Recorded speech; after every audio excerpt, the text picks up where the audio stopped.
Majora's Mask in one cycle. This challenge, which is sometimes seen as the ultimate challenge by those who attempt it, is not for the faint of heart. It embodies a set of absolutely ridiculous circumstances in the first 12 in-game hours of the gameplay, in which you must half complete 2 dungeons, complete with their entire build-ups, and take a powder keg exam, all for the sake of getting a horse just so that you're allowed to play the second half of the game. It's ridiculously stressful to play, and you only barely get enough time to complete these tasks. So naturally, for those who think that might just be a tad too easy, a harder, even more intense version exists. Welcome to Majora's Mask 3D. If you thought there wasn't enough time in Majora's Mask 64, 3D shaves off nearly an entire hour from your allotted time, since the inverted Song of Time is nerfed in this version and only slows down time by half instead of a third. One Majora's Mask 3D cycle is a full hour shorter than the time given in the original game. This is time you already couldn't spare, especially early on in the game. As a result, the Nintendo 64 route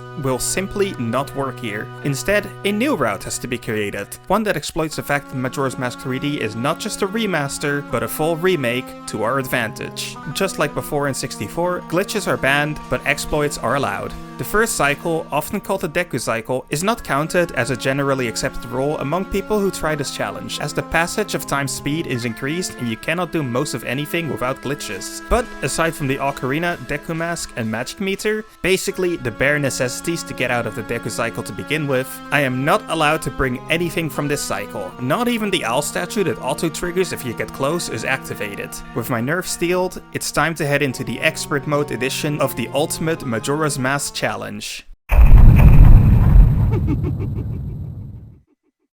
Like in any playthrough of Majora's Mask, I play the inverted Song of Time immediately. Just because it's nerfed in this game doesn't mean I won't be needing it. Then I immediately go to East Clocktown to get the silver rupee, deposit 49 rupees in the bank, buy the bomb back for the remaining 50 rupees, and leave Clocktown. The first place I'll need to go to is the Southern Swamp. Once I make it there, due to the adjustments made in Majora's Mask 3D compared to the original, I immediately learn the Song of Soaring, just so I can leave again to Clocktown. Don't worry about it, I know what I'm doing. This time I head out to the Great Bay from Clocktown West, and it's time for the first exploit of the run. By long jumping using a bomb from a somewhat specific area and with somewhat precise timing, Link is able to just about close the gap and land on the Great Bay fence. This allows him to enter Great Bay early and unlock the Zora mask, which will be necessary later on. Some claim this is frame perfect, but I've been able to get it pretty consistently without buffering. After helping Mikao by playing him a song as he dies, which is the least we can do since he gave us a final solo concert with his dying breath, he leaves behind a magical mask,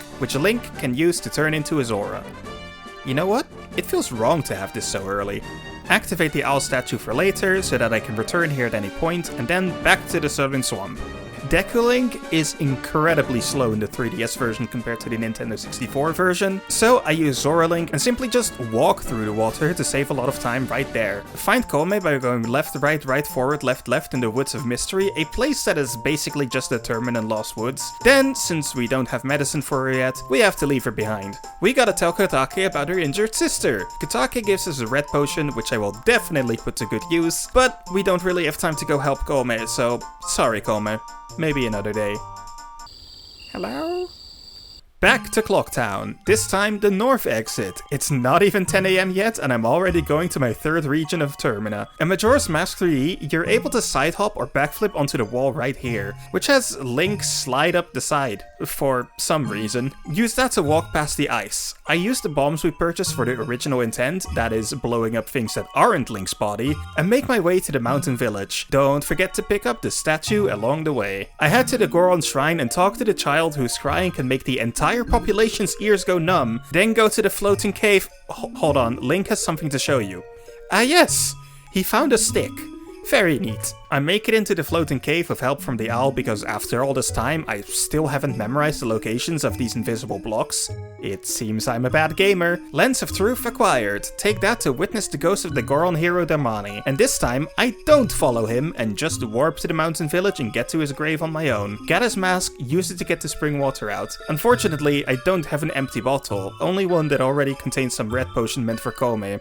So, keeping Kome in my heart, I drink her medicine and use it to scoop up some of the hot spring water. I bring that to the bridge section to melt the grotto and refresh the spring water, then thaw out and talk to the child's dad so I can learn the Goron Lullaby intro. refresh the spring water a second time, then stop by the child to learn the full Goron lullaby. Time for the second exploit that makes the first 12 hours of this run possible. When Zora Link climbs this wall on the side, he gets a frame he can do an action in. During this frame, I press the hot spring water, which melts the ice, allowing me to make it through without the fire arrow or clearing Snowhead Temple. Now that I'm Powder Keg certified, gosh, is it that late already? I'd best head over to Romani Ranch.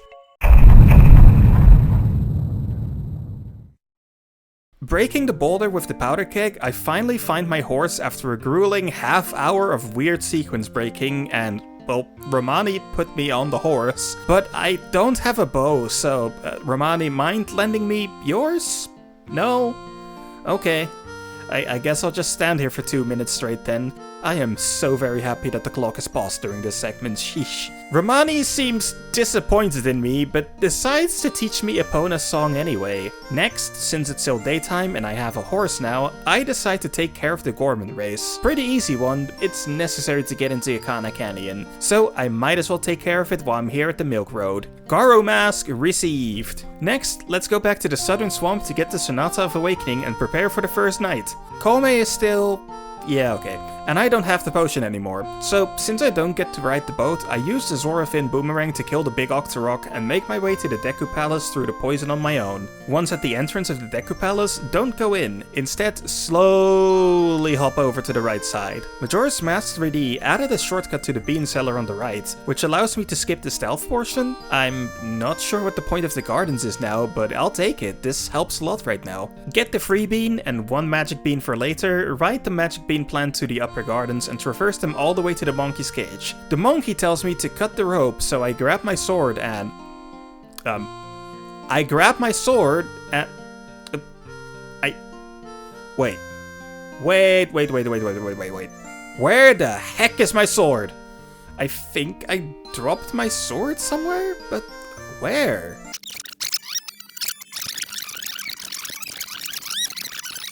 There! This is where I lost my sword. Or maybe Romani took it? The little thief! So I'm in a dilemma now. I need the Sonata of Awakening to get into Woodfall Temple and to get into the Composer's Grave later.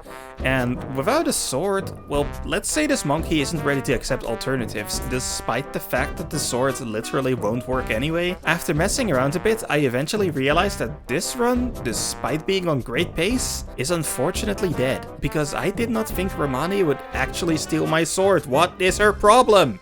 I replicated this on another run as well, and nothing works. Epona won't give it back after dismounting, and the blacksmith also doesn't seem to know I have a sword. Takuri won't steal it, and it's also not in the curiosity shop. But resetting time does work, which would break the challenge. So that just makes one more task I need to accomplish before reaching Epona, apparently. I'll just have to figure out how to deal with not having a sword later. I won't be counting this glitch to break the glitchless rules, since this is only making it harder on myself. I'm sure you can understand.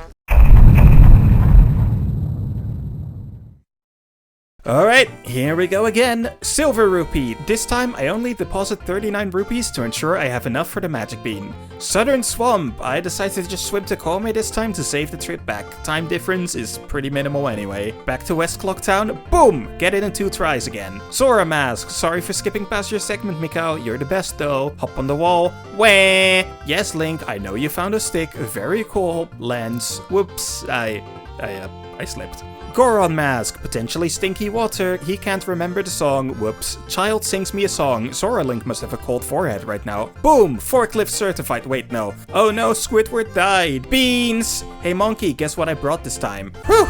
Mostly caught up now. Learn the Sonata of Awakening from the monkey, then leave while the monkey gets tortured in this E10 Plus game. Well, better than just being straight up E for everyone, I suppose. Sorry, monkey. Next, finally unlocking the horse by sitting on it, doing absolutely nothing for 2 minutes yet again, and Romani is so disappointed in me that she once again takes away my sword. Don't worry, Romani, I probably won't be needing it anyway. There's still time on this first day, so I take care of the Gorman brothers and get the Gar mask before getting into...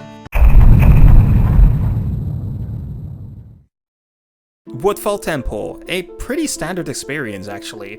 Like usual, grab the key on the right, use it on the left, through the dark room, the room of wasps from hell, or maybe they're dragonflies actually. Hit the switch, finally find my way to the first mid-boss of the run. Armored Lizalfos. He still dies in one Deku Stick jump slash. I collect my first dungeon item, the bow, and decide to leave. It's a slight time save to come back later, and honestly, there's other things I want to take care of during the first night. It's now 8:20 PM, and I decide I should go to Ikana Canyon and get the Song of Storms taken care of first. Entering the graveyard, I find something I thought I'd lost forever. The sword? It's back? What the heck? Hi, Hyrulean science teacher Eonaegis here. It turns out, in Majora's Mask 3D, if you ride Epona without the bow, the game gets confused when you dismount since it's trying to swap out the bow for whatever you have in your sword gear slot. Except, it seems to be very specific about swapping out the bow for what's in your sword gear slot. If you don't have a bow, it simply decides not to do anything, thus leaving your B button empty. So, now that I have the bow, Epona is apparently able to restore my sword since I still had it in my gear slot the entire time. Grezzo, why did you make it this way? Anyways, back to the run. I kick Captain Kita's sorry behind, and with Captain Kita's soul freed from the line of duty, we take over his role as the captain and enter the composer's grave. Use the stick to light the fires, then bonk the iron knuckle with Deku Sticks. Okay, so it turns out he's immune to Deku Sticks. So, sword it is. I'm really glad that restored itself just moments earlier. I learned the Song of Storms again. It's crazy how this song just appears as a bootstrap paradox in Ocarina of Time, but here it's an actually composed song by the Terminant counterpart of the Composer Brothers. Back to Clocktown. I need to buy something and need to clear out my bottle, but since the Curiosity Shop is open, I just decide to head there and sell the fairy I have in it. This feels illegal. Oh well. With the money I earned from selling another living being, I buy a red potion for Kome. Ha! Gotcha. It's for Shiro, which means, yes, it's time for the Gerudo stealth section. For some dumb reason, they made fast swimming cost magic, and proceeded to not give any refills in the fortress, only to make the relocated Shiro with the stone mask require magic power to trigger. Majora's Mask 3D, why are you like this? I hold on to a sliver of MP and just swim into the fortress slowly for the most part. Very cool when I don't really have that much time to begin with, and my carefully ratcheted out magic point is used to get the stone mask, which will make my subsequent trip a lot easier. I wanted to go get the bots in the back to check for refills, but as it turns out, in Majora's Mask 3D, that's just a shortcut. No, really, I genuinely didn't remember this being a thing. I wanted a magic refill. I still want a magic refill more than a shortcut, I'll be honest. One hookshot and one egg acquired. Drop off the egg and let's just leave for now. There's plenty to do still, and I will want to have 3 bottles for this, which means I won't be back until the second night at 10 PM at the latest. See you later, Gerudo Pirate Fortress. It's time to head over to Snowhead Temple.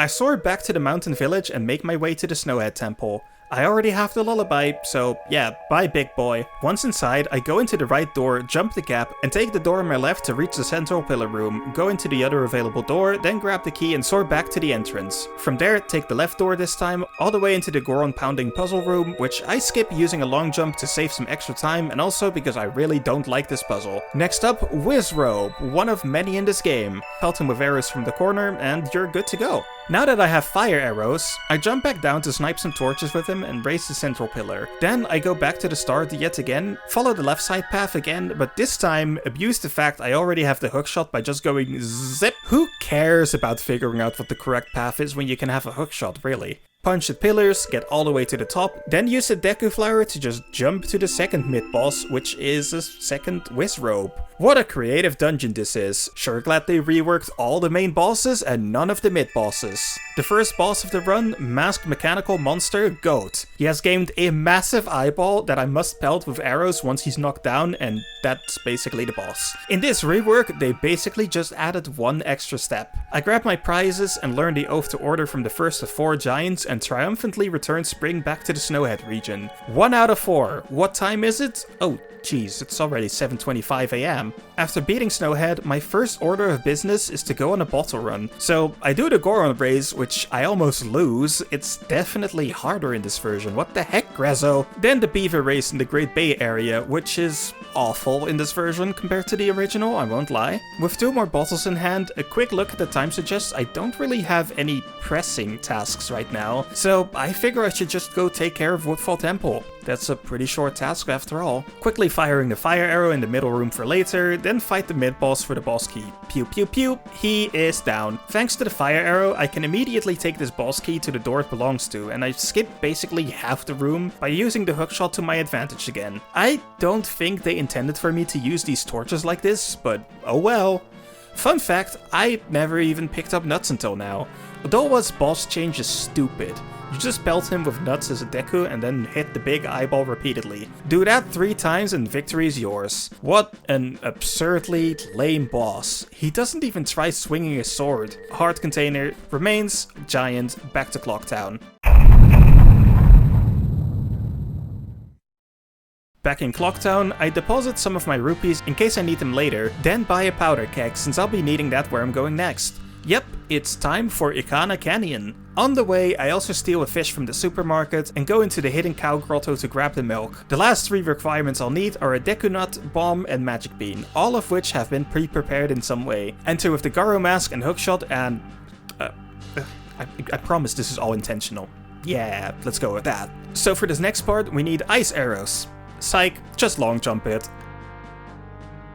Here we are at the Ikana region. First, restoring the river by playing the Song of Storms for a ghost. He goes on a tangent about how I'm not afraid of death and blah blah blah blah blah. I just needed a drink, man. The Gyptos went home to mommy, so I sneak into the house with the stone mask to calmly deal with the last one. Next up, the well. Bean, fish, nut, bomb, grab a free ghost to take home as a pet, but give it away to the Gyptos, and finally, milk. This gives me both the mirror shield and the entrance to Ikana Castle. I pull some shenanigans but waste too many arrows, which oops, Wizrobe fight. I guess I'm fighting this one with my hookshot. At the top, I use the powder keg to blast open the ceiling and make my way to the King of Ikana and his 2 stooges. This is probably my least favorite battle in the game, but at least I didn't die. With all that, I learned the Elegy of Emptiness and, well, the Curiosity Shop isn't open yet. And also, I forgot to trigger the Ikana Canyon Owl statue, so time to backtrack through the well.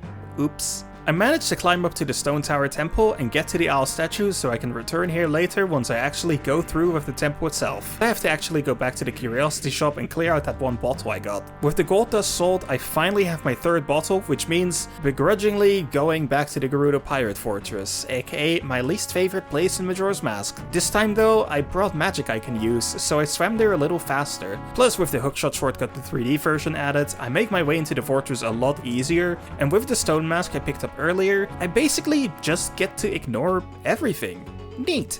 I have 3 bottles, so I get all 3 remaining eggs in one go, although on the last one, Link decided he wanted to just catch a fish instead. I'm very happy that I noticed that in time. Dump the eggs, quick stop at Clocktown again to get 2 green potions so I can keep using magic. Just inject that green potion straight into my veins, thank you. Get through Pinnacle Rock blindly, fry up some ocean noodles, grab the 3 eggs, and drop them off as well. Victory! With the new wave Bossa Nova added to my repertoire, I have access to the remaining 2 dungeons now. First up, Great Bay Temple. I am going to rip this temple to pieces. First on the execution block, the dungeon map room.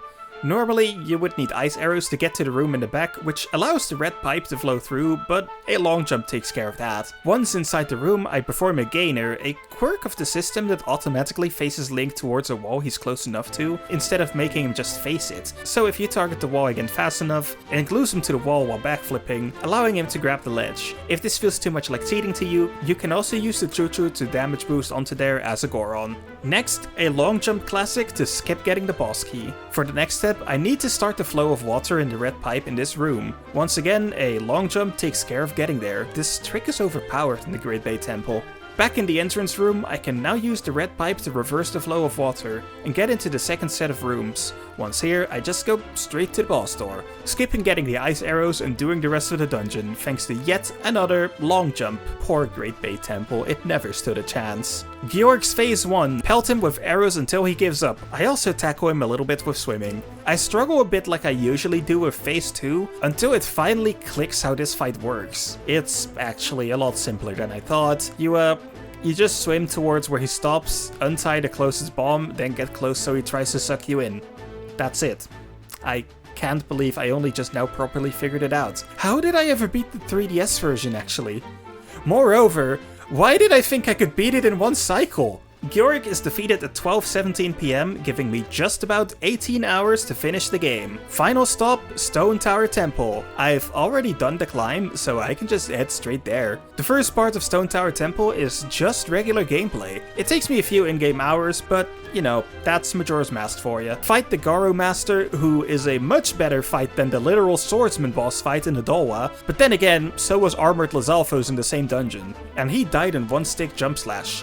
Light arrows. Now I should just soar back to the entrance, but for some reason I decided to fight this guy. Well, I'm not missing that much time. Once outside, I flip the temple upside down at almost exactly 6 PM, giving me 12 hours to close this out. That feels a little scary since there's still a bit to do, but I do have an ace up my sleeve. By setting up on the right side wall, I can long jump and stand on some collision that's very thin and seems like it probably shouldn't work.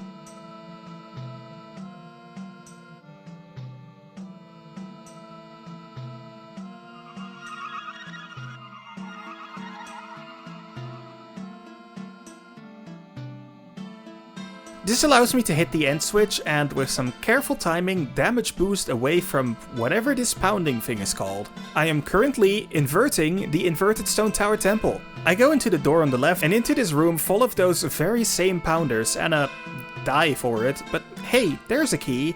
I needed just the one, so that's good. Next, I continue in reverse to fight the final mid-boss, Reaper Fella. His name is actually Gomez. I just slowly plug away at his health, alternating light arrows, blocks and slashes. Also, I die again, but that's okay, I am fully prepared for that. Now that I can easily enter the boss room, which is accessed from the lobby, I decide that I should stock up on magic for this very magic-heavy fight. Unfortunately, the shop just closed, so I refill on some stuff in the grass while waiting for the shop to open again. When the shop is open, I enter to see nobody, and no wares. Oops. Well, I guess it's boss time then. I'll make do with the one green potion I still have. Twin Mold. This fight is very much a love it or hate it one. The one in the original is frankly too easy and stupid. This one goes the other way of being straight up extremely tedious and janky. There is a pretty good way to take care of it though. Phase 1, just shoot the eyes. You know how this goes? It's a Zelda boss and it's just shooting eyes. I die because the other worm just wouldn't leave me alone, but I restocked on fairies, so that's fine. Second phase, swing your arms from side to side. Come on, it's time to go do the Mario. There are 2 round ball objects, don't use those just yet. Once you down him using your arms, grab him by the tail, don't grab him by the head. Pull a Super Mario 64 by spinning the circle path and you'll actually deal slightly more damage. If you do this every time, you only need to spin him 3 times, which is perfect. Since I can now use the 2 round balls which instantly down the worm, allowing me to quickly spin him to death and secure the victory. So long, Bowser! The dark sky is dispelled over Ikana Canyon to reveal impending calamity. You know what, for these guys, I think I might have temporarily made things worse. 4 hours and 35 minutes to go. I decide to take a trip to Woodfall to take care of a lingering regret. That's right, I haven't forgotten about her. I capture the Deku Princess in a bottle and bring it to the king, releasing the monkey from getting deep fried. You're welcome, monkey. I just wonder why it still feels like I'm forgetting something. Hello? I call forth the Guardians I worked extremely hard to save so that they can stop the moon, but of course, Majora is the moon now. I have never been happier to see the inside of the moon. This has been such a stressful journey. Time to close it out. Majora's Mask. Zora boomerangs in the first one, take care of the remains of the Incarnation, who kinda deals pretty good damage if you let him. And finally, die at least once to Raph because, of course. Then pelt him with arrows and stab his toe a bunch. And with that, this chaotic journey finally ends. A few weeks ago, I couldn't believe I finally beat the challenge I'd been wanting to do for years. And now, I beat the extreme difficulty edition of that very same challenge. Would I recommend doing this challenge? If you like suffering, Sure, otherwise maybe steer clear from it. Just remember, Romani will steal your sword, so keep that in mind. Thank you so much for watching. This turned out a bit longer than the last one, since there was just that much more to talk about. And I hope to see you in the next video. Also, it's almost 2025, so I hope your holidays were great and your 2025 even greater. See you around and see you next year.